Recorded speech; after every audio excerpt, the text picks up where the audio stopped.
Naubusan nga kami ng panindang gas mga boss, kaya ayan, at kakarating lang natin, bumili ako ng gas para makapag-refill ulit pa. At dumaan na rin ako ng bayan para makabili ng gatas at diaper ni Prince mga boss. Ibababa ko nga lang yung mga container para makapag-refill na rin sa mga bote na pinaglalagyan natin ng tig 1 liter para maibenta. After kong maibaba lahat, ay nag-start na rin ako mag-refill dito sa mga bote mga boss. Ayan yung mga bote ng Emperador. At i-refill na natin yung galing sa container mga boss.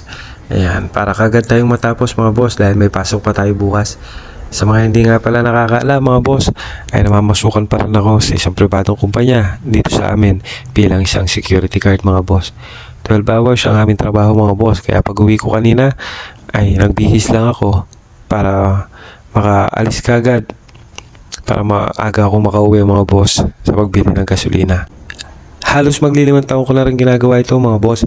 Simula kasi nung nag-pandemic ay nag-start na rin kasi kami na magtinda ng gasolina mga boss hanggang ngayon.